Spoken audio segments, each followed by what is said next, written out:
نحمده ونصلي على رسوله الكريم أما بعد فأعوذ بالله من الشيطان الرجيم بسم الله الرحمن الرحيم رب اشرح لي صدري ويسر لي أمري واحلل عقدة من لساني يفقهوا قولي۔ باندی کا جو تصور ہے وہ یہ ہے کہ قدیم زمانے میں جیسا کہ آپ جانتے ہیں کہ ہر علاقے میں غلاموں کا رواج رہا، جیسے جانور بکتے تھے نا تو پرانے زمانے میں انسان بھی بکا کرتے تھے۔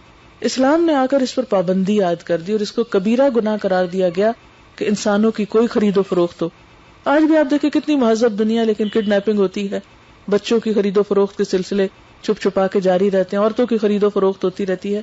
یہ اسلام کی روح سے یہ حرام اور ناجائز فعل ہے۔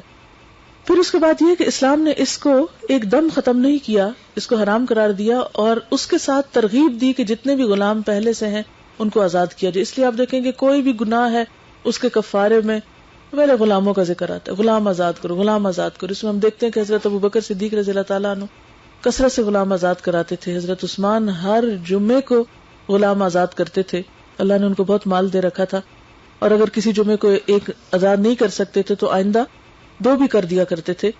اسی طرح خواتین بھی، حضرت عائشہ رضی اللہ تعالیٰ عنہ نے بہت سارے غلام آزاد کیے۔ تو اسلام نے غلامی کو ختم کرنے کے لیے کثرت سے آزاد کرنے کی طرف توجہ دلائی، اور پھر کہا کہ اگر کوئی کسی کو آزاد کرتا ہے تو وہ اپنی گردن کو جہنم کی آگ سے آزاد کرتے ہیں۔ اتنا اجر و ثواب ہے کہ انسان کی آخرت اور عاقبت سنور جائے۔ ہاں، ایک صورت ہے کہ اگر جنگ ہو اور وہ بھی جنگ ایک اسٹیبلش جہاد فی سبیل اللہ ہو، جس میں دشمن کے ساتھ واقعی کوئی ایسی صورت پیش آئی اور اس میں کچھ اگر مرد اور عورتیں پکڑی بھی آئیں تو اس کے بعد ان کا تبادلہ بھی ہو سکتا ہے، اپنے جنگی قیدی چھڑائے جا سکتے ہیں ان کے بدلے میں، یا اپنی لینڈ چھڑائی جا سکتی ہے ان لوگوں کے بدلے میں۔ اور اگر کوئی ایسی صورت نہ ہو تو ان لوگوں کو کسی ایک جیل میں بند کرنے کی بجائے یا کسی کیمپ میں رکھنے کی بجائے یا کسی ہوم میں ڈالنے کی بجائے پھر کیا ہے، ایک طریقہ یہ بھی بتایا گیا کہ ان کو پھر فوج پر تقسیم کر دیا جائے۔ اب جن کو تقسیم کیا جائے گا اس پر بھی یہ لازم نہیں ہے کہ وہ ضرور اس کو اپنی بیوی کی حیثیت میں گھر میں رکھے، وہ چاہے تو اس کو آزاد کر دے، چاہے تو کسی اور سے اس کا نکاح کر دے، اور چاہے تو اس کو اپنے گھر میں حیثیت دے، لیکن اس کی حیثیت اس طرح نہیں ہوتی جس طرح ایک آزاد عورت کی ہوتی ہے، کیونکہ اس کے سٹیٹس میں فرق ہوتا ہے۔ باندی کا یہ کوئی کانسیپٹ نہیں کہ گھروں کی میڈس کو باندی سمجھ لیا جائے یا کسی آزاد عورت کو خرید کر اس سے کوئی ایسا تعلق قائم کیا جائے۔ یہ مس انڈرسٹینڈنگ ہے جو کی گئی۔ سبحانک اللہم و بحمدک نشہد ان لا الہ الا انت نستغفرک و نتوب الیک۔ اسے عبادت سمجھا گیا ہے، لیکن اسلام میں نہ پہلی صورت روا ہے اور نہ دوسری صورت۔ نہ تو اسلام یہ کہتا ہے کہ بغیر کسی پابندی کے، بغیر کسی ذمہ داری کے مرد اور عورت کا تعلق ہو، اور نہ ہی یہ چاہتا ہے کہ وہ ان دونوں کے درمیان ایسا کوئی تعلق ہو ہی نہ، کیونکہ یہ بھی ایک بالکل غیر فطری بات ہے۔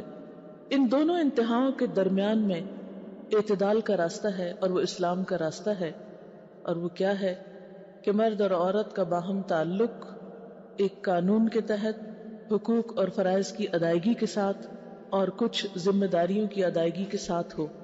پہلے نظریے کو اگر ہم دیکھیں کہ مرد اور عورت کے درمیان کوئی قانونی معاہدہ نہ ہو اور اس کے بغیر دونوں ایک دوسرے کے ساتھ رہے، جب تک دل چاہے ساتھ رہے، اور جب دل بھر جائے وہ ایک دوسرے کو چھوڑ جائیں، یہ طریقہ انسانیت کا طریقہ نہیں ہے۔ یہ طریقہ جانوروں میں ہم دیکھتے ہیں کہ ان میں کپلز بنتے ہیں۔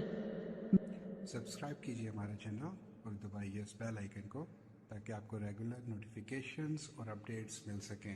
میٹنگ ہوتی ہے، بچے پیدا ہوتے ہیں، بچے اپنا آپ کچھ سنبھالنے کے قابل ہوتے ہیں تو وہ ایک دوسرے کو چھوڑ دیتے ہیں، اور اگلے سیزن میں وہ کپل الگ ہونے کے بعد کہیں اور کپل بن سکتے ہیں۔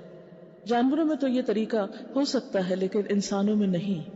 اور جانوروں میں بھی ہم دیکھتے ہیں کہ جب کپلز بنتے ہیں تو جب تک بچے اپنے پاؤں پہ کھڑے نہیں ہو جاتے، اپنی غذا، خوراک، رہائش کا خود انتظام کرنے کے لائق نہیں ہوتے، اپنے آپ کو سنبھالنے کے لائق نہیں ہوتے، اس وقت تک وہ اکٹھے ہی رہتے ہیں، مل کر اپنی ذمہ داریاں نبھاتے ہیں۔ لیکن انسانوں میں بسا اوقات آزادی کے نام پر ایسی صورتحال دیکھنے میں آئی ہے کہ عموماً سارے کا سارا بوجھ عورت کے سر پہ ڈال دیا جاتا ہے، وہی بچے کو پیدا کرے، وہی جنم دے، وہی اس کی جدائی پھر برداشت کرے کہ اسے کہیں کسی جھولے میں چھوڑ آئے یا اپنے پاؤں پہ جس طرح چاہے کلہاڑی مارے۔ لیکن اسلام اس چیز کا سخت مخالف ہے. نکاح کے مقابلے میں ایسی صورتحال سفاح یا زنا کہلاتی ہے.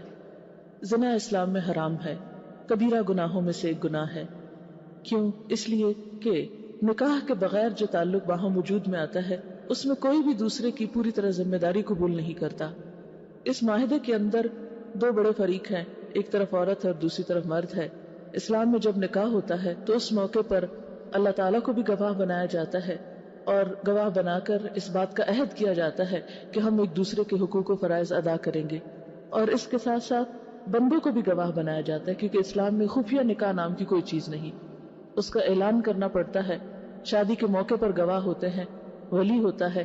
یہ ساری صورتحال اس لیے کہ دونوں کو ایک دوسرے کے حقوق ادا کرنے کے لیے پابند کیا جائے. مرد ایک عورت سے بغیر کسی ذمہ داری کے نبھائے فائدہ نہ اٹھائے. وہ عورت کو پوری طرح پروٹیکشن دے، اپنے گھر میں لائے، عزت دے، اور پھر ان سے آگے جو نسل جنم لے اس کو پروان چڑھانے میں مرد پوری طرح کا شریک ذمہ داری ہو. یہ نہیں کہ بچہ پیدا ہونے کے بعد عورت سنگل پیرنٹ کے نام سے ساری مصیبت جھیلتی رہے. اور اس میں دونوں کو ایک دوسرے کے حقوق ادا کرنے کے لیے بہت طرح پابند بھی کیا گیا.